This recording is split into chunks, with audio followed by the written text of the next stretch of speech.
आपका दिन मंगलमय हो भाई, और आपका दिन भी मंगलमय हो बहन। ये इस 3 भागों की श्रृंखला का दूसरा वीडियो है। हम हृदय मुद्रा में हाथों के साथ ठुड्डी नीचे करके स्थान खोलने जा रहे हैं। आंखें बंद करते हैं, स्थान खोलते हैं। बहुत अच्छा, हम वापस आते हैं। ठीक है, इस वीडियो में हम उस ब्रह्मांडीय प्रणाली पर ध्यान केंद्रित करेंगे जिससे हम सभी जुड़े हैं, और इसी तरह हम ऊपर उठते हैं। ब्रह्मांडीय प्रणाली वह है जो हम सभी मनुष्यों को जोड़ती है। भाइयों, हमारे बड़े भाई उच्च आयामों के प्राणी जो 56 आयामों में विभाजित हैं, वे भी हमारी तरह प्रकाश हैं। हम उन्हें समझने के लिए नाम और रूप देते हैं, और ऐसा करना ठीक है, वरना हम उन्हें समझ ही नहीं पाते। और ऊपर त्रिमूर्ति है जो 3 सर्वोच्च ऊर्जाओं का मिलन है। वे मिलकर महान पिता माता का निर्माण करते हैं। मसीह उस त्रिमूर्ति का हिस्सा है और वही ग्रह के आरोहण की प्रक्रिया का नेतृत्व कर रहे हैं। जैसा कि हमने पिछले वीडियो में देखा था, सब कुछ प्रकाश है, सब कुछ ऊर्जा है, और हम उच्चतर प्राणियों को समझने के लिए उन्हें नाम और रूप देते हैं। और ऐसा करना ठीक है, वरना हम उन्हें समझ ही नहीं पाते। यह प्रणाली जो वास्तव में सही है और जिससे हम आरोहण करते हैं, 3 नियमों द्वारा संचालित होती है। इनमें से एक नियम उच्चतर स्तरों से प्राप्त करने के लिए है। यह नियम है अनुक्रम और स्वतंत्र इच्छा। कॉस्मिक सिस्टम में अनुक्रम का हिस्सा चेतना के विकास के अनुसार होता है। जिस प्राणी की चेतना अधिक होती है, उसकी अनुक्रम में स्थिति उस प्राणी से ऊंची होती है जिसकी चेतना कम होती है। यानी चौथे आयाम से ऊपर के सभी प्राणियों की चेतना हम सबसे अधिक है, जो तीसरे आयाम में है। इसीलिए वे उच्चतर प्राणी कहलाते हैं। उनकी अनुक्रम भी उच्च है। इस नियम के इस हिस्से का सम्मान करने का तरीका है ठोड़ी को नीचे झुकाना। यह हाथों को छाती के बीच में रखकर और ठोड़ी नीचे करके किया जा सकता है। या मैं यहां दिखा रहा हूं ताकि आप देख सकें। हथेलियां हमेशा ऊपर की ओर रहें। वे पैरों के ऊपर भी हो सकती हैं और ठोड़ी नीचे की ओर हो। यह पूर्ण समर्पण की प्रक्रिया है। हम किसी उच्चतर प्राणी को कुछ भी सिखा नहीं सकते, न ही सुझाव दे सकते हैं, न ही अपनी राय दे सकते हैं। इसीलिए वे उच्चतर प्राणी कहलाते हैं। इस ग्रह से जाने तक हमें केवल प्राप्त करना ही होता है। अब केवल इतना करने से ही स्वर्ग से प्राप्ति नहीं होती। यह नियम स्वतंत्र इच्छा के साथ पूरा होता है। इसका अर्थ है कि उच्चतर प्राणियों की चेतना के विकास के कारण उनकी श्रेष्ठता का सम्मान करने के अलावा आपको उनसे बात भी करनी होगी। स्पष्ट आवाज में सीधे आकाश से, बिना किसी मानव मध्यस्थ के। यही प्रक्रिया है। दैनिक जीवन में आह्वान करना सबसे सीधा तरीका है। हम 5वीं आयाम में थे और लगभग 13,500 साल पहले अटलांटिस में अहंकार और घमंड के कारण गिर गए। तब हमने ईश्वर की शक्ति का उपयोग, जो हमेशा सभी की भलाई के लिए होती है, निजी लाभ के लिए किया। स्वर्ग की दया और करुणा के कारण। और मैं पूरे अस्तित्व के साथ नहीं गिरा। हमारा उच्चतर स्व 5वीं आयाम में ही रहता है। हमारे उच्चतर स्व का एक हिस्सा नीचे आता है और वही हम हैं। यहाँ पृथ्वी पर हम एक जीवन योजना के साथ आते हैं, और जीवन योजना एक दिन के गर्भावस्था से लेकर, जिसे गर्भावस्था की प्रसूति कहा जाता है, लगभग 100 साल तक होती है। सब कुछ समान रूप से महत्वपूर्ण है। यह इस पर निर्भर करता है कि प्रत्येक उच्चतर स्व को क्या सीखना है। इस मामले में उन सभी के लिए जो प्रकाश के राज्य में जा रहे हैं, यह पृथ्वी पर हमारी अंतिम अवतार है। भगवान का धन्यवाद। हम अटलांटिस में पतन के बाद की प्रक्रिया को पूरा करने और घर लौटने, प्रकाश के राज्य में लौटने, अपने उच्चतर स्व के साथ एकीकृत होने के लिए आए हैं।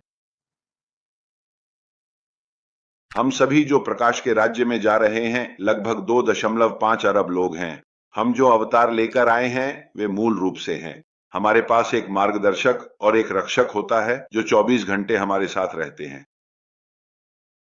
वे छुट्टियों पर नहीं हैं। वे हमें मार्गदर्शन देने और हमारी रक्षा करने आते हैं। अब वे तभी हमारी मदद कर सकते हैं जब हम पदानुक्रम और स्वतंत्र इच्छा के नियम का सम्मान करें।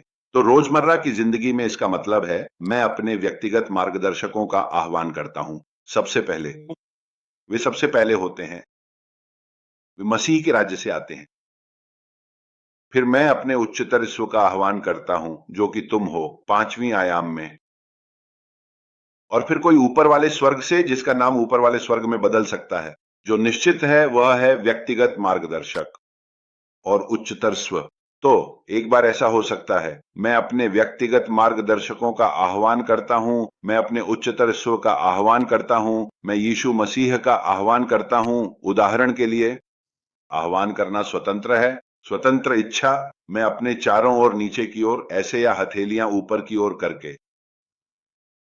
फिर से ऐसा हो सकता है, मैं अपने व्यक्तिगत मार्गदर्शकों का आह्वान करता हूं, मैं अपने उच्चतर ईश्व का आह्वान करता हूं, मैं बुद्ध का आह्वान करता हूं।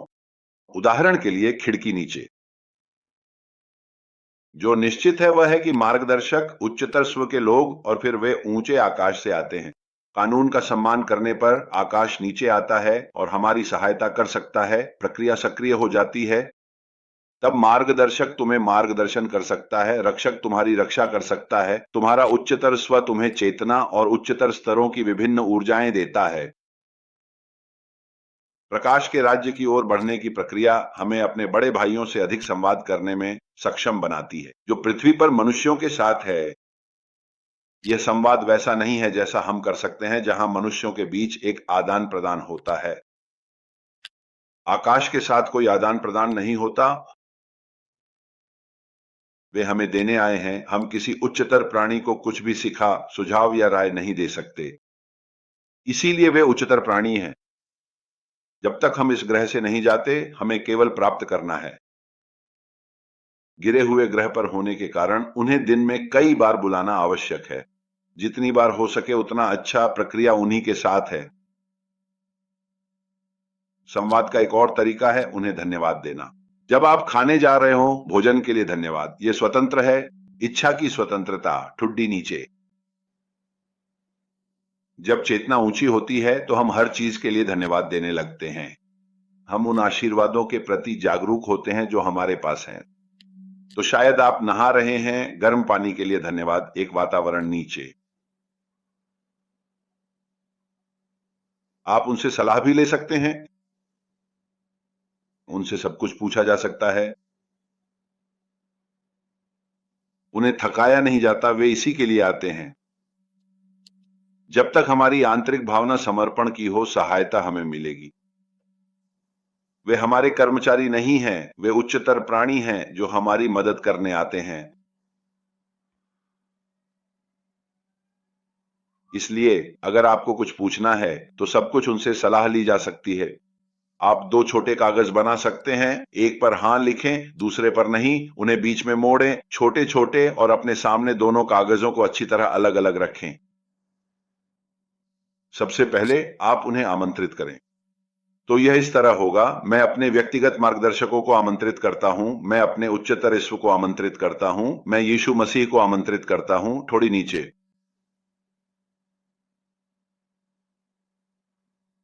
और फिर आप उनसे पूछते हैं, उनसे सलाह लेते हैं।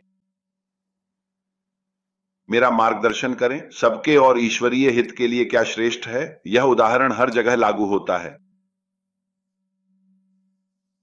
उदाहरण के लिए, क्या मैं आज दोपहर वहां जाऊं? मैं जो भी सवाल करता हूं उसका जवाब हमेशा हां या नहीं में होता है। तो मैं सवाल करता हूं, थोड़ी नीचे। वे आपका मार्गदर्शन करेंगे, आपका शरीर घुमा सकते हैं या हाथ पकड़कर आपको जवाब तक ले जाएंगे। उत्तर देखने से पहले तुम स्वर्ग का धन्यवाद करते हो। बहुत बहुत धन्यवाद। क्योंकि भले ही तुम्हें अपना सवाल बहुत महत्वपूर्ण लगे, अब तुम्हारे पास ये सवाल है, फिर तुम्हारे पास कोई और सवाल होगा।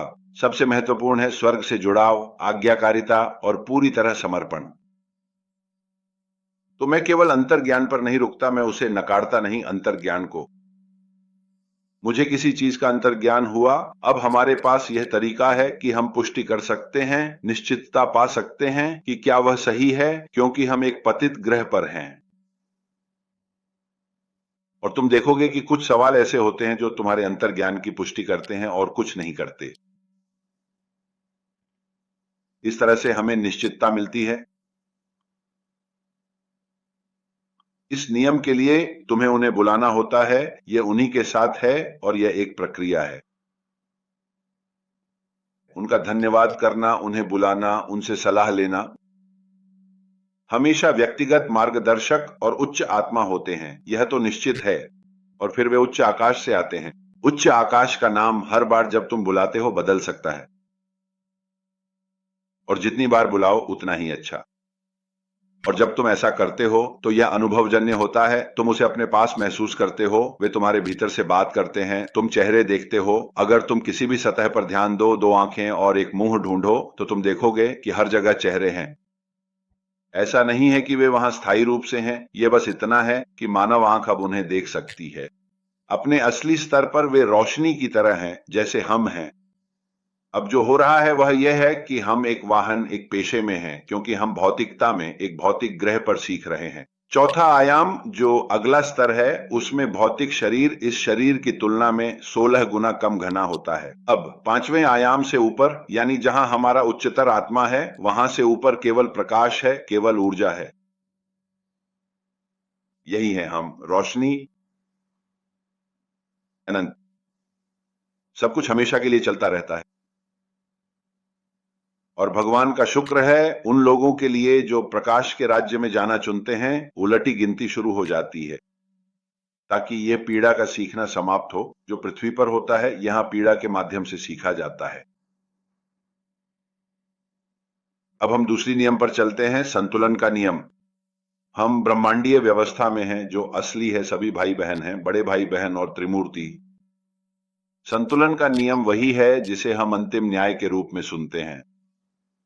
अंतिम न्याय उन लोगों के लिए है जिन्होंने आरोहण के लिए हां कहा। जो लोग दोहराते हैं उन्हें भी अपना न्याय मिलेगा। अंतिम, एक बार जब वे पृथ्वी पर लौटेंगे, जब पृथ्वी उन्हें स्वीकार करने के लिए तैयार होगी और वे लगभग 2000 साल तक जन्म और मृत्यु का चक्र पूरा करेंगे, तब उन्हें अपना न्याय मिलेगा। अंतिम। अब ये हमारे लिए है, हमारे लिए जिन्होंने आरोहण के लिए हाँ कहा। खैर, इसे पुष्टि करनी होगी। हम सब ने सब कुछ किया है। हम सबसे पहले घमंड और अभिमान के कारण गिरे। घमंड है आकाश के संदर्भ में खुद को किसी उच्चतर प्राणी से बड़ा या उतना ही बड़ा मानना, या यह सोचना कि मेरे लिए कोई नहीं है। सच्चाई यह है कि हम सब उच्चतर प्राणियों की तुलना में बहुत छोटे हैं। यहाँ 56 आयाम है और सबसे ऊपर त्रिमूर्ति है। और दूसरा मुख्य कारण है अभिमान। अभिमान दूसरे इंसान के संदर्भ में होता है। खुद को या खुद को महसूस करना कि मैं किसी दूसरे इंसान से श्रेष्ठ हूं। जो व्यक्ति खुद को किसी दूसरे इंसान से श्रेष्ठ मानता या महसूस करता है, वह दूसरों के सामने खुद को हीन भी महसूस करता है। यह एक पेंडुलम की तरह है। दोनों ही बातें एक भ्रम है। हम कुछ भी करें, हमारे पास कुछ भी हो, किसी दूसरे इंसान से श्रेष्ठ या हीन होना असंभव है। हम 21,000 करोड़ से अधिक रोशनियों में से एक हैं। ये थे पतन के दो मुख्य कारण, और गिरने पर हम टूट गए। दूसरा आयाम, इसी कारण हमारे संबंध में अशुद्ध प्राणी इस ग्रह पर हमारे साथ सह अस्तित्व में हैं, जिन्हें हम राक्षस अंधकार कहते हैं। भाई बहन, हमारे दूसरे आयाम के जो अपनी चेतना के स्तर के कारण जो कुछ भी करते हैं, उन्हें लगता है कि वह सही है। ऊर्जा चूसना, उन इंसानों के क्षेत्रों में घुसना जिन्होंने उनके लिए दरवाजा खोल दिया है। हम सभी ने अंधकार के लिए दरवाजा कई बार खोला है। अब हम प्रकाश के राज्य, पवित्रता की ओर बढ़ रहे हैं। यहां अंधकार के लिए कोई जगह नहीं है। हमने संयम और घमंड के कारण पतन किया, और तभी से हम बार बार जन्म और मृत्यु के चक्र में फंसे हुए हैं। हम सभी गिरी हुई ऊर्जाओं में कभी शिकार बने, कभी अपराधी। हम सभी ने मारा, हमें मारा गया, और हमने खुद को भी मारा। हम सभी ने धोखा दिया और हमें भी धोखा दिया गया। हम सभी की हत्या हुई। हमने दूसरों का शोषण किया और हमारा भी शोषण हुआ। हम सभी गिरी हुई ऊर्जाओं में कभी शिकार बने, कभी अपराधी। हम जो करने आए हैं उसका एक हिस्सा है उन हिसाब किताबों को स्वर्ग के साथ ठीक करना। जो कुछ भी हमारे कार्यक्षेत्र में आता है, तुम्हारे कार्यक्षेत्र में, मेरे कार्यक्षेत्र में, ये सबके लिए एक जैसा है। हम ही इसे आकर्षित कर रहे हैं। ना तो अच्छी किस्मत होती है, ना ही बुरी किस्मत। एक शब्द ये कहना छोड़ दें कि ये किस्मत है, इसे बदलें क्योंकि ये आशीर्वाद है, भगवान का धन्यवाद। अगर तुम्हें किस्मत मिलती है तो कोई फर्क नहीं पड़ता, इसे बदल दो, इसे एक पल के लिए भी नजरअंदाज मत करो। अब ये तुम्हारे मुंह से न निकले, न किस्मत न बदकिस्मती। सत्य तुम्हें मुक्त करेगा। मसीह ने अपनी नींव से यही दिखाया कि किस्मत जैसी कोई चीज नहीं है। ठीक इसी तरह कहना भी छोड़ दो, मर गया और निधन हो गया, ये झूठ है, सब जीवित हैं। इसे देह त्यागना से बदल दो। जब हम अपनी चेतना को ऊंचा उठाते हैं तो हम पीड़ित होना छोड़ देते हैं। देह त्यागना, जैसे तुम खुद और जो कुछ भी तुम जानते हो सबको देह त्यागना है। एक समय आएगा जब हमें देह त्यागनी होगी। हम मरने नहीं जा रहे, मृत्यु जैसी कोई चीज नहीं है। देह त्यागना, हम सबको किसी न किसी समय देह त्यागनी ही है। फर्क बस इतना है कि इस बार यह पूरी पृथ्वी के स्तर पर हो रहा है। हमें सबको इस ग्रह से जाना होगा क्योंकि पृथ्वी को शुद्ध किया जाएगा। इस बार हम शांति से जा रहे हैं। प्रेम, भाईचारा, सौहार्द और चेतना हमारे बड़े भाइयों द्वारा मार्गदर्शित जो कुछ भी तुम्हारे कार्यक्षेत्र में आता है उसे तुम आकर्षित कर रहे हो। हर अच्छी चीज वही है जिसे हम शब्दों के माध्यम से जानते हैं। धर्म का संबंध उन सभी चीजों से है जो हमने पतन के समय से अब तक की हैं। ये कोई फर्क नहीं पड़ता कि यह इस जन्म में हुआ या पिछले जन्मों में, ये एक ही प्रक्रिया है। यहाँ स्वर्ग का कोई काम नहीं है। बहुत अच्छा। और यह प्रक्रिया हमें निरंतर धर्म की ओर ले जाएगी। जैसे यहाँ पृथ्वी पर लोग दुहक के माध्यम से सीखते हैं, वैसे ही लोगों को दुहक से बचाना असंभव है। सीखना दुह के माध्यम से ही होता है। हम जो भी दुख झेलते हैं उससे हमारे सीखने की प्रक्रिया को आसान बना दिया जाता है। अब हम इसे आगे चलकर कर्म के साथ थोड़ा और देखेंगे। अब प्रकाश के राज्य में आधार शांति और प्रेम है। मूल रूप से यह एक शाश्वत सीखने की प्रक्रिया है। इसीलिए तुम्हारे पास हमेशा आने वाली चीजों के प्रति यह दृष्टिकोण रहता है।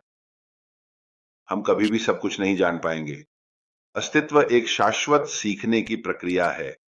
ईसा मसीह भी सीखते रहते हैं। ऊर्जा की जो अवस्था तैयार है वह सीखना बंद करने के लिए नहीं है, क्योंकि सीखना शाश्वत है। हाँ, लेकिन दुख के माध्यम से सीखना छोड़ने के लिए यह ऊर्जा की अवस्था पहले से ही तैयार है। और यह तब होता है जब मैं अपने पारिवारिक तंत्र और ब्रह्मांडीय तंत्र दोनों में, साथ ही अपनी सोच में भी पूरी तरह से व्यवस्थित हो जाता हूँ। यहीं पर मानव के सभी दुखों के कारण और हर मामले में उपचार निहित हैं। यह दोनों प्रणालियों के क्रम से जुड़ा हुआ है। तुम्हारे क्षेत्र की हर अच्छाई अब तक के पतन के कार्यों से जुड़ी है। और नेविगेशन की प्रक्रिया एक निरंतर धर्म है। इस प्रक्रिया के इस हिस्से के लिए सबसे अच्छा अभी आना बाकी है। तुम्हारे क्षेत्र में जो भी नकारात्मक चीजें आती हैं, जो तुम्हें गुस्सा दिलाती हैं, डराती हैं या तुम्हें पीड़ा देती हैं, न कि वे जिन्हें तुम केवल देख रहे हो। हम एक पतित ग्रह पर हैं। तुम स्क्रीन चालू करते हो और सब कुछ देखते हो। अगर वह तुम्हारे प्रति नहीं है तो वह तुम्हें न गुस्सा दिलाता है न डराता है, वह तुम्हारा नहीं है। जो तुम्हें छूता है वही तुम्हारा है। इसे हम कर्म शब्द से जानते हैं। ठीक वैसे ही जैसे धर्म। क्या तुम अब तक पतन में हमने जो कुछ भी किया उसके साथ वापस लौट आए हो? चाहे यह इस जन्म में हुआ हो या पिछले जन्मों में, यह एक ही प्रक्रिया है। ठीक है, इसमें हमारे सीखने की प्रक्रिया को आसान बनाया जा रहा है। स्वर्ग की दया और करुणा से जो भी तुम सहो या किसी और को कष्ट में देखो, उसी ऊर्जा में उसने पहले बहुत अधिक नुकसान किया था और अभी तक उसने पछतावा नहीं किया है। और क्योंकि यह व्यक्तिगत नहीं है, मैं जो आकर्षित करता हूं वह ऊर्जा है, कोई विशेष व्यक्ति नहीं। क्या मैं किसी और शहर या देश में जा सकता हूं? क्या कोई अभिनेता या अभिनेत्री आने वाली थी? क्योंकि मैं ऊर्जा को आकर्षित करता हूं। और ये सबके लिए है। गर्भपात की हानियों के लिए भी। गर्भपात का शिकार होना चुनने वाले ने पिछले जन्मों में दूसरों को छोड़ा था और वर्तमान कष्ट से कहीं अधिक दुख दूसरों को दिया था। हर मामले में हमें सीखने के लिए पहले से सूचित किया जाता है और हम सब ने सब कुछ किया है। अब हिसाब किताब ऊपर वाले के साथ होता है, हमारे बीच नहीं। हम सब बाकी इंसानों के साथ अपने संबंधों में 50% जिम्मेदार हैं। अब इस ऊर्जा में हम आकाश के प्रति 100% जिम्मेदार हैं और हिसाब किताब ऊपर वाले के साथ ही होता है।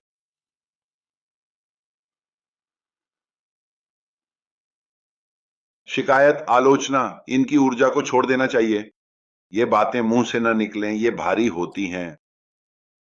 और आरोहण की प्रक्रिया जो एक तरह की निकासी है, उससे भी आगे एक बार जब हम पृथ्वी पर स्वर्ग का अनुभव कर लेंगे तो आरोहण घटित हो रहा है। अगर मैं शिकायत करता हूं या आलोचना करता हूं तो मैं नीचे की ओर एक पत्थर फेंकता हूं, यानी मैं प्रक्रिया के विपरीत जा रहा हूं।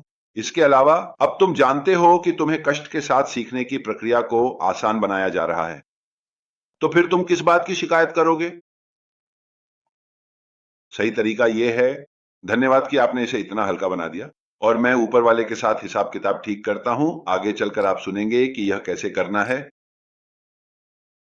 अगर तुम शिकायत करते हो तो तुम सच्चाई के विपरीत जा रहे हो, तुम्हें छूट दी जा रही है। और जो तुम आलोचना करते हो वे तुम्हारे अपने विषय हैं। अंदर से धन्यवाद कि आपने मुझे यह दिखाया। अगर कोई और नहीं दिखाएगा तो कोई ना कोई तुम्हें यह दिखा ही देगा। शिकायत और आलोचना न तो दूसरों की ओर जाती है और न ही खुद की ओर, बिल्कुल भी नहीं। मेरी गलती से यह कैथोलिक धर्म का एक गिरा हुआ हिस्सा है। सारी धर्म संस्थाएं संप्रदाय हैं क्योंकि वे एक वर्ग को समेटती हैं। वे सच और झूठ दोनों को नीचे लाती हैं। मसीह के राज्य की ओर कोई जगह झूठ के लिए नहीं है।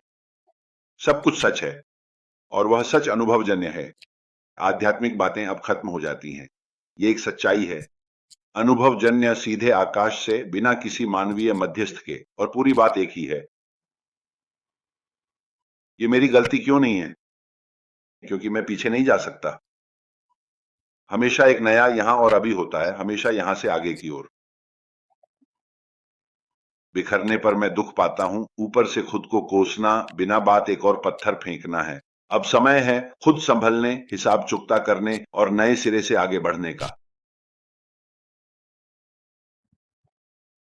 अपराधी और पीड़ित दोनों 50% पर मिलते हैं। हर पीड़ित एक अपराधी की ओर आकर्षित होता है और हर अपराधी एक पीड़ित की ओर 50% आकर्षित होता है। वे एक दूसरे को आकर्षित करते हैं।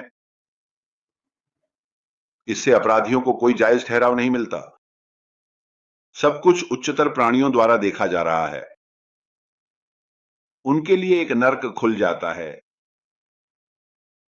अब हर पीड़ित पहले कहीं अधिक अपराधी रहा है और उसने अभी तक पछतावा नहीं किया है। और क्योंकि यह व्यक्तिगत नहीं है, तुम जहां भी रहो उस ऊर्जा को अपने साथ ले आओगे। इस नियम के अनुसार जो भी तुम्हारे कार्य क्षेत्र में आएगा वह तुम्हें तुम्हारे पाठ दिखाएगा। पारिवारिक व्यवस्था का सदस्य सबसे अधिक संभावना यही है। हम अपनी अधूरी सीखों के आधार पर उस परिवार में प्रवेश करना चुनते हैं और एक ही परिवार के सभी सदस्य हमारी अधूरी सीखें भी एक जैसी होती हैं, इसीलिए हम एक ही परिवार में आते हैं। इसे हम तीसरे वीडियो में देखेंगे, पारिवारिक व्यवस्था में।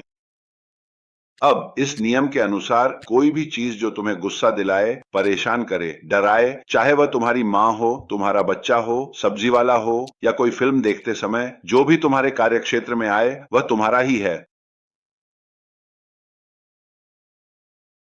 माफी मांगने और क्षमा याचना करने जैसे शब्द अब तुम्हारे मुंह से दोबारा कभी नहीं निकलने चाहिए। इसे सॉरी कहें, किसी पर पैर रखने पर कहें सॉरी और गलती होने पर माफ कीजिए। इसे नजरअंदाज न करें। माफी देना दिव्य है, ये इंसान से नहीं है। माफी देना दिव्य है। स्वर्ग हमें सच्चे पश्चाताप पर माफ कर देता है।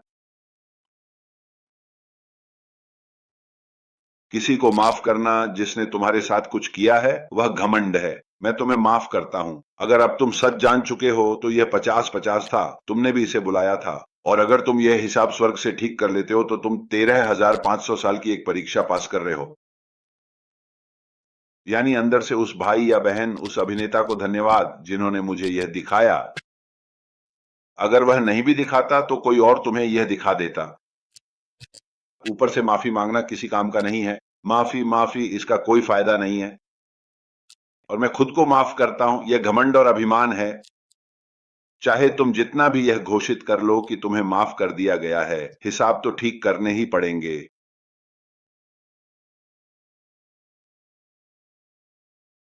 तो मैं उस पाठ को समझता हूं। अपराधी की मंशा मायने नहीं रखती। जब एक कृत्य में दो लोग हों और एक को जबरदस्ती तो दूसरे को छल लगे, तो जिसे जबरदस्ती लगी उसे उसका हिसाब करना होगा। जिसे लगा कि उसके साथ चाल चली गई, उसे भी अपना हिसाब चुकता करना होगा, क्योंकि उसने भी चाल चली थी। अपराधी की मंशा क्या थी? हमें इसमें कोई दिलचस्पी नहीं है, वह ऊपर जाकर अपना हिसाब चुकाएगा। न्याय से कोई नहीं बचेगा। सब कुछ उच्चतर प्राणियों द्वारा देखा जा रहा है। ये किसी ने नहीं देखा। हो सकता है कि किसी इंसान ने न देखा हो। स्वर्ग सब कुछ हर समय देख रहा है। मूल रूप से हमारे पास एक मार्गदर्शक और एक रक्षक हमेशा साथ होते हैं। यह आधार है।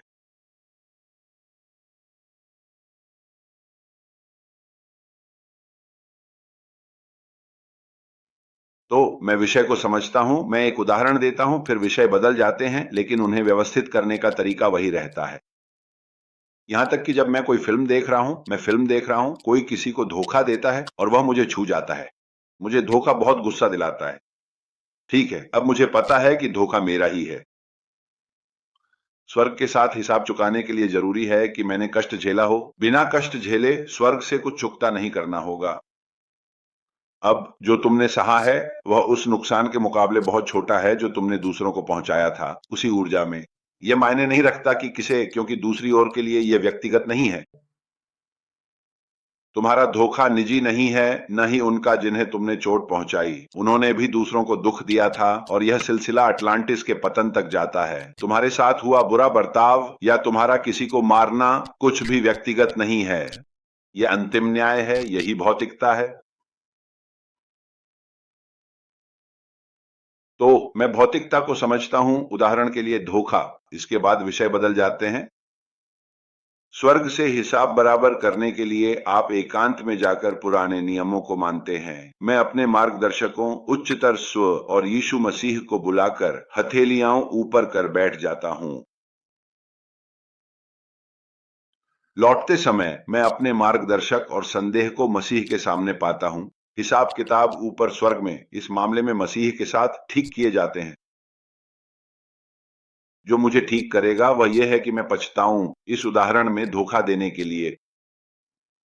अब पछताने के लिए मुझे जिम्मेदारी लेनी होगी। अगर मैं खुद को सही ठहराता हूं और कहता हूं, नहीं, इस जन्म में मैंने किसी को धोखा नहीं दिया, हो सकता है कि किसी और जन्म में दिया हो, तो मैं कभी पछतावा नहीं करूंगा।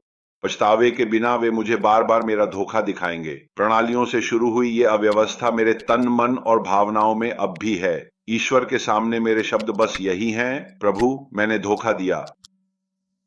मैंने धोखा देने की जिम्मेदारी ली। और आप जोड़ सकते हैं, अब मुझे पता है कि कैसा महसूस होता है, और धन्यवाद कि आपने मुझे ये इतना हल्का महसूस कराया। वहां कोई उपचार नहीं है और सब कुछ ठीक हो जाता है। अगर जिम्मेदारी लेने के बाद स्पष्ट आवाज में आकाश के सामने ऊंचे में जीवित रहते हुए, प्रभु, मैंने धोखा दिया, मैं पछताया हूं। क्या तुम्हें पछतावा है? पछताने का मतलब है अफसोस, अक्सर रोते हुए। यह तुम्हें अंदर से सीने में दर्द देना चाहिए। अगर मैं पछताया हूं, वहां मैं वे सांसारिक शब्द जोड़ता हूं जो मेरे पछतावे को व्यक्त करते हैं। प्रभु, मुझे अपनी गलती के लिए बहुत खेद है। अगर मुझे सच में और पर्याप्त गहराई से अफसोस है, तो हमें माफ कर दिया जाता है। एक विषय कम। हमारे क्षेत्र की ऊर्जा लुप्त हो जाती है, या वे भाई बहन और धोखेबाज कलाकार गायब हो जाते हैं, या मैं धोखेबाजों के साथ रह सकता हूं और मेरे साथ वे धोखा नहीं करते। बाद में वे दूसरों को धोखा देते हैं और वहां कुछ नहीं कर सकते। इसके लिए एक योजना चल रही है। सबसे ज्यादा जो तुम कर सकते हो वह यह है कि तुम्हारे कार्यक्षेत्र में धोखा गायब हो जाए, जिसमें यह भी शामिल है कि तुम अब और धोखा ना दो। तुम कैसे जानते हो कि आसमान ने तुम्हें माफ कर दिया, कि तुम्हारा पछतावा पर्याप्त गहरा था, कि वह धोखा गायब हो गया? तुम्हारे क्षेत्र का धोखा यह अनुभवजन्य है। अगर ऊंचे आसमान के सामने पछतावा करने के बाद भी धोखे की ऊर्जा के साथ पीड़ा बनी रहती है, तो इसका मतलब यह नहीं कि आसमान ने गलती की है। इसका मतलब है कि तुमने पर्याप्त पछतावा नहीं किया। कोई बात नहीं, तुम्हें फिर से करना होगा। तुम फिर से खुद को इंसानों से दूर किसी जगह पर ले जाते हो, फिर से आह्वान करते हो और उनके उच्चतर स्वरूप को बुलाते हो। अगर तुमने मसीह को बुलाया है, तो ठुड्डी नीचे करके तुम्हारे पास है। फिर से जिम्मेदारी लेनी होगी। प्रभु, मैं स्वीकार करता हूं कि मैंने धोखा दिया, और यहीं तक आसमान पहुंचता है। मसीह हमारे लिए पछता नहीं सकते, कोई और ये नहीं कर सकता। अगर सच में पछताते हो तो माफी मिल जाती है, और इसमें बने रहने से ये हर बार और मजबूत होगा। वे तुम्हें उस ऊर्जा को दिखाएंगे और एक समय ऐसा आएगा जब तुम पछताओगे। हम इसीलिए आए हैं, हिसाब किताब ठीक करने के लिए। अगर पछतावा सच्चा है तो हमें माफ कर दिया जाता है, एक विषय कम हो जाता है, और तुम इसे अपने कर्म क्षेत्र में अनुभव करते हो। बाहर की दुनिया एक मॉडल है, एक नाटक है। बाहर की दुनिया तुम्हें दिखाती है कि तुम अंदर से कैसे हो। जब तक हम सभी विषयों को पार नहीं कर लेते और अपने संबंधों में सामंजस्य में नहीं आ जाते। अहंकार और गर्व ये दो मुख्य विषय हैं, और प्रक्रिया का एक हिस्सा है। तुम्हारे साथ ऐसा होगा कि तुम पछताओगे ऊर्जाओं के बारे में, और तुम देखोगे कि तुम्हारा क्षेत्र कैसे हल्का हो गया, और शायद 20 दिन या एक महीने बाद फिर से थोड़ा हल्का, लेकिन वही ऊर्जा फिर से प्रकट होती है। एहसास होने पर आपको अपने मार्गदर्शक, उच्चतर स्व और सर्वोच्च स्वर्ग का आह्वान कर ज्ञान मांगना चाहिए। वह संतुलन के नियम से उपचार नहीं करता, इच्छा। वह कानून हमें साफ तौर पर देखने और अन्य नियमों का सम्मान करना सिखाता है। समय के साथ यदि वह ऊर्जा हल्की भी मौजूद है तो आपको पूरा प्रयास करना होगा। हम इसीलिए आए हैं, आपको फिर से जिम्मेदारी लेकर पश्चाताप करना होगा। आप ऐसा करेंगे, हम इसीलिए आए हैं। पश्चाताप से माफी मिलती है और एक विषय घटता है। अब तक हम सभी विषयों से गुजर चुके हैं। अंतिम निर्णय, हमने सब कुछ किया। हिसाब किताब स्वर्ग के साथ ही ठीक होते हैं, यह हमारे बीच नहीं है। तीसरी और अंतिम, संबंध की विधि। तुम ब्रह्मांड में अपने साथ यात्रा करते हो, हर समय किसी और के साथ नहीं। हम सब अपने साथ यात्रा करते हैं आकाश की संगति में। हम कभी भी पूरे समय किसी के साथ यात्रा नहीं करते। हम सब ने सब कुछ किया है। हमें किसी के भी किसी के लिए भी न्यायाधीश बनने का अधिकार नहीं है। हिसाब किताब आकाश के साथ होंगे। इस नियम का सम्मान करने का तरीका है सभी का सम्मान करना और भीतर जाना, आंतरिक अवलोकन करना। यह प्रक्रिया आंतरिक है और आकाश से जुड़ी हुई है। इस संदर्भ में सम्मान करने का अर्थ है न शिकायत करना और न आलोचना करना। जब तुम्हें पता चलता है कि तुम अब और शिकायत नहीं करते और तुम्हारे लिए छूट मिल रही है, मुझे इतना हल्का बनाने के लिए धन्यवाद। और जो तुम आलोचना करते हो वे तुम्हारे अपने विषय हैं। और इसके अलावा अगर मैं आलोचना करता हूं तो मुझे पछतावे और अहंकार के साथ गहराई में जाना होगा। जब मैं आलोचना करता हूं तो मैं खुद को ऐसे रखता हूं जैसे मैं आकाश हूं, जैसे कि सभी हिसाब किताब मुझसे ही करना है। नहीं, सारे हिसाब किताब आकाश के नीचे से निकलते हैं। हम सब ने सब कुछ किया है। सम्मान करना है, न शिकायत न आलोचना, ये तुम्हारे अपने विषय हैं। किसी को भी बेबस या बेचारा मत समझो। एक और शब्द जिसे अपनी जुबान से निकाल देना चाहिए, बेचारा। 3 कारणों से। पहला कारण, सच तो यह है कि हम में से कोई भी बेचारा नहीं है। हम सभी को सीखने का मौका मिलता है। यानी अगर मैं किसी को बेचारा समझता हूं तो मैं सच के खिलाफ जाता हूं, मसीह के खिलाफ जाता हूं, और मुझे कष्ट होगा। हमें सच ही मुक्त करता है, यानी जो भी सच नहीं है वही हमें दुख देता है। दूसरा कारण, जब मैं किसी को बेचारा समझता हूं तो मैं उसे छोटा कर देता हूं। यह अहंकार है। बेचारा, चाहे मैं कितनी भी सामंजस्य में रहूं और मैं खुद दुखी हूं, इससे मुझे कोई श्रेष्ठता नहीं मिलती। न ही जो दुखी है वह मुझसे नीचा है, न ही मैं दूसरों से ऊपर हूं। तीसरा कारण, जब मैं किसी को बेचारा समझता हूं तो मैं दूसरे का सारा दुख अपने ऊपर ले लेता हूं और फिर भी उसका दुख दूर नहीं कर पाता। अब हम जानते हैं कि दुख क्यों होता है, क्योंकि हम दोनों प्रणालियों के नियमों का सम्मान नहीं करते। सम्मान करना है, कोई शिकायत नहीं, कोई आलोचना नहीं, ये तुम्हारे अपने विषय हैं। किसी को भी बेचारा न समझो और न ही खुद को बेचारा बनाओ। चलो, न तुम बेचारे हो न ही बेचारी, क्योंकि तुम वैसे हो ही नहीं। इसके उलट, धन्यवाद कि तुमने मुझे यह इतना हल्का बना दिया और मैं वही सुधारता हूं जो मुझे सुधारना है, और मैं मदद नहीं करना चाहता था। यह संभव नहीं है। व्यवहारिक रूप से हम सब एक दूसरे की सहायता करते हैं। तुम किसी को नहला सकते हो, डॉक्टर से बात कर सकते हो, पैसे दे सकते हो, जो चाहो कर सकते हो। असल में हम सभी एक दूसरे की व्यवहारिक सहायता करते हैं। अब तुम किसी और के लिए स्वर्ग के साथ उसके हिसाब नहीं सुधार सकते, और अगर दूसरा व्यक्ति स्वर्ग के साथ अपने हिसाब नहीं सुधारता तो वह अपराधियों को बुलाएगा, उसे कष्ट होगा। हाँ, और उसके साथ ऐसा हो रहा है। कीमत कोई भी किसी और के लिए माता पिता का सम्मान नहीं कर सकता, और अगर तुम अपने माता पिता का सम्मान नहीं करते तो तुम्हें कष्ट होगा। इसे हम तीसरे वीडियो में पारिवारिक व्यवस्था के साथ देखेंगे। इस दृष्टिकोण से कोई भी किसी की मदद नहीं कर सकता, भले ही ये स्वार्थी लगे, लेकिन ऐसा नहीं है। सच्चाई यह है कि तुम केवल अपने कार्यक्षेत्र को ही सुधार सकते हो। जो दोनों व्यवस्थाओं में व्यवस्थित या क्रमबद्ध होता है, बाकी सबके लिए एक योजना पहले से चल रही है। सब कुछ उच्चतर प्राणियों द्वारा निर्देशित है, मसीह के नेतृत्व में, और हम इंसान अपनी अपनी भूमिकाएं निभा रहे हैं, और उसे हम सभी की आवश्यकता है। इस बार कोई उच्चतर प्राणी अवतार लेकर नहीं आ रहा है। उसे हम सबकी जरूरत है, पर हम में से कोई अनिवार्य नहीं। वह इसीलिए जरूरी है ताकि पृथ्वी पर योजना लाकर हमारी मदद कर सके। ये पूरी योजना हम इंसानों की मदद के लिए है।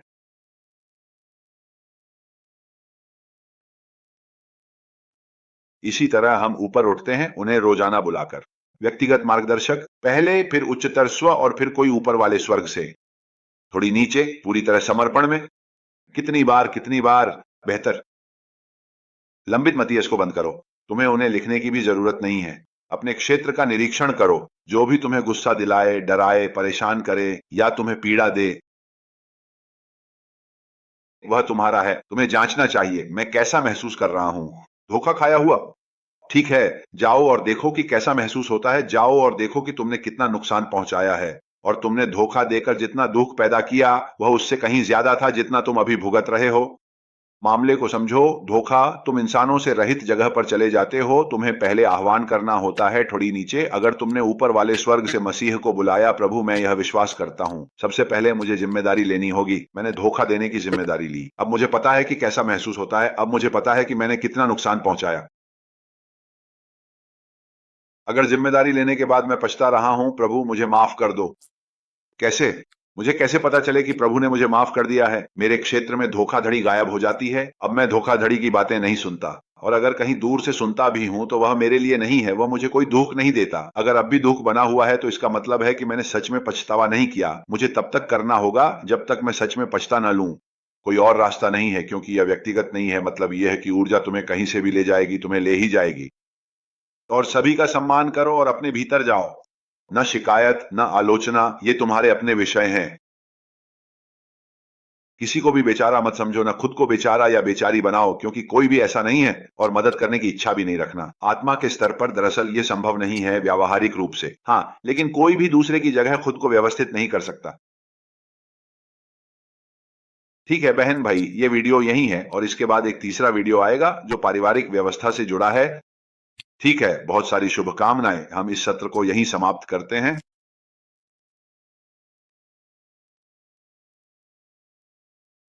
बहुत बहुत धन्यवाद। तीसरी और अंतिम संबंध की विधि। तुम ब्रह्मांड में अपने साथ यात्रा करते हो, हर समय किसी और के साथ नहीं। हम सब अपने साथ यात्रा करते हैं आकाश की संगति में। हम कभी भी पूरे समय किसी के साथ यात्रा नहीं करते। हम सब ने सब कुछ किया है। हमें किसी के भी किसी के लिए भी न्यायाधीश बनने का अधिकार नहीं है। हिसाब किताब आकाश के साथ होंगे। इस नियम का सम्मान करने का तरीका है सभी का सम्मान करना और भीतर जाना, आंतरिक अवलोकन करना। यह प्रक्रिया आंतरिक है और आकाश से जुड़ी हुई है। इस संदर्भ में सम्मान करने का अर्थ है न शिकायत करना और न आलोचना करना। जब तुम्हें पता चलता है कि तुम अब और शिकायत नहीं करते और तुम्हारे लिए छूट मिल रही है, मुझे इतना हल्का बनाने के लिए धन्यवाद। और जो तुम आलोचना करते हो वे तुम्हारे अपने विषय हैं। और इसके अलावा अगर मैं आलोचना करता हूं तो मुझे पछतावे और अहंकार के साथ गहराई में जाना होगा। जब मैं आलोचना करता हूं तो मैं खुद को ऐसे रखता हूं जैसे मैं आकाश हूं, जैसे कि सभी हिसाब किताब मुझसे ही करना है। नहीं, सारे हिसाब किताब आकाश के नीचे से निकलते हैं। हम सब ने सब कुछ किया है। सम्मान करना है, न शिकायत न आलोचना, ये तुम्हारे अपने विषय हैं। किसी को भी बेबस या बेचारा मत समझो। एक और शब्द जिसे अपनी जुबान से निकाल देना चाहिए, बेचारा। 3 कारणों से। पहला कारण, सच तो यह है कि हम में से कोई भी बेचारा नहीं है। हम सभी को सीखने का मौका मिलता है। यानी अगर मैं किसी को बेचारा समझता हूं तो मैं सच के खिलाफ जाता हूं, मसीह के खिलाफ जाता हूं और मुझे कष्ट होगा। हमें सच ही मुक्त करता है, यानी जो भी सच नहीं है वही हमें दुख देता है। दूसरा कारण, जब मैं किसी को बेचारा समझता हूं तो मैं उसे छोटा कर देता हूं। यह अहंकार है। बेचारा चाहे मैं कितनी भी सामंजस्य में रहूं और मैं खुद दुखी हूं, इससे मुझे कोई श्रेष्ठता नहीं मिलती। न ही जो दुखी है वह मुझसे नीचा है, न ही मैं दूसरों से ऊपर हूं। तीसरा कारण, जब मैं किसी को बेचारा समझता हूं तो मैं दूसरे का सारा दुख अपने ऊपर ले लेता हूं और फिर भी उसका दुख दूर नहीं कर पाता। अब हम जानते हैं कि दुख क्यों होता है, क्योंकि हम दोनों प्रणालियों के नियमों का सम्मान नहीं करते। सम्मान करना है, कोई शिकायत नहीं, कोई आलोचना नहीं, ये तुम्हारे अपने विषय हैं। किसी को भी बेचारा न समझो और न ही खुद को बेचारा बनाओ। चलो, न तुम बेचारे हो न ही बेचारी, क्योंकि तुम वैसे हो ही नहीं। इसके उलट, धन्यवाद कि तुमने मुझे यह इतना हल्का बना दिया और मैं वही सुधारता हूं जो मुझे सुधारना है और मैं मदद नहीं करना चाहता था। ये संभव नहीं है। व्यवहारिक रूप से हम सब एक दूसरे की सहायता करते हैं। तुम किसी को नहला सकते हो, डॉक्टर से बात कर सकते हो, पैसे दे सकते हो, जो चाहो कर सकते हो। असल में हम सभी एक दूसरे की व्यवहारिक सहायता करते हैं। अब तुम किसी और के लिए स्वर्ग के साथ उसके हिसाब नहीं सुधार सकते, और अगर दूसरा व्यक्ति स्वर्ग के साथ अपने हिसाब नहीं सुधारता तो वह अपराधियों को बुलाएगा, उसे कष्ट होगा। हाँ, और उसके साथ ऐसा हो रहा है। कीमत, कोई भी किसी और के लिए माता पिता का सम्मान नहीं कर सकता, और अगर तुम अपने माता पिता का सम्मान नहीं करते तो तुम्हें कष्ट होगा। इसे हम तीसरे वीडियो में पारिवारिक व्यवस्था के साथ देखेंगे। इस दृष्टिकोण से कोई भी किसी की मदद नहीं कर सकता, भले ही यह स्वार्थी लगे, लेकिन ऐसा नहीं है। सच्चाई यह है कि तुम केवल अपने कार्यक्षेत्र को ही सुधार सकते हो।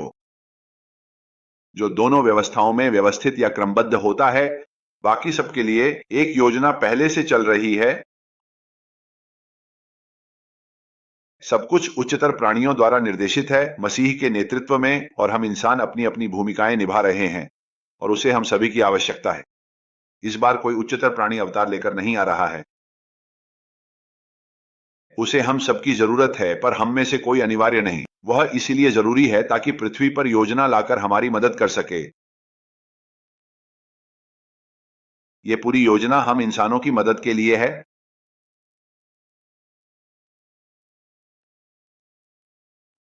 इसी तरह हम ऊपर उठते हैं, उन्हें रोजाना बुलाकर। व्यक्तिगत मार्गदर्शक पहले, फिर उच्चतर स्व, और फिर कोई ऊपर वाले स्वर्ग से। थोड़ी नीचे, पूरी तरह समर्पण में। कितनी बार बेहतर। लंबित मतीयस को बंद करो। तुम्हें उन्हें लिखने की भी जरूरत नहीं है। अपने क्षेत्र का निरीक्षण करो। जो भी तुम्हें गुस्सा दिलाए, डराए, परेशान करे या तुम्हें पीड़ा दे, वह तुम्हारा है। तुम्हें जांचना चाहिए, मैं कैसा महसूस कर रहा हूं। धोखा खाया हुआ? ठीक है, जाओ और देखो कि कैसा महसूस होता है। जाओ और देखो कि तुमने कितना नुकसान पहुंचाया है, और तुमने धोखा देकर जितना दुख पैदा किया वह उससे कहीं ज्यादा था जितना तुम अभी भुगत रहे हो। मामले को समझो। धोखा, तुम इंसानों से रहित जगह पर चले जाते हो। तुम्हें पहले आह्वान करना होता है, थोड़ी नीचे। अगर तुमने ऊपर वाले स्वर्ग से मसीह को बुलाया, प्रभु मैं यह विश्वास करता हूं, सबसे पहले मुझे जिम्मेदारी लेनी होगी। मैंने धोखा देने की जिम्मेदारी ली। अब मुझे पता है कि कैसा महसूस होता है। अब मुझे पता है कि मैंने कितना नुकसान पहुंचाया। अगर जिम्मेदारी लेने के बाद मैं पछता रहा हूं, प्रभु मुझे माफ कर दो। कैसे?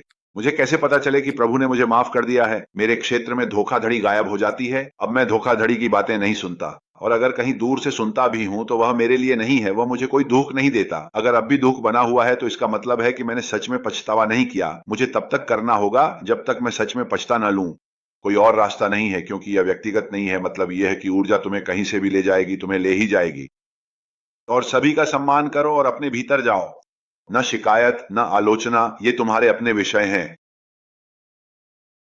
किसी को भी बेचारा मत समझो, न खुद को बेचारा या बेचारी बनाओ, क्योंकि कोई भी ऐसा नहीं है, और मदद करने की इच्छा भी नहीं रखना। आत्मा के स्तर पर दरअसल ये संभव नहीं है, व्यावहारिक रूप से हाँ, लेकिन कोई भी दूसरे की जगह खुद को व्यवस्थित नहीं कर सकता। ठीक है बहन भाई, ये वीडियो यही है, और इसके बाद एक तीसरा वीडियो आएगा जो पारिवारिक व्यवस्था से जुड़ा है। ठीक है, बहुत सारी शुभकामनाएं। हम इस सत्र को यहीं समाप्त करते हैं।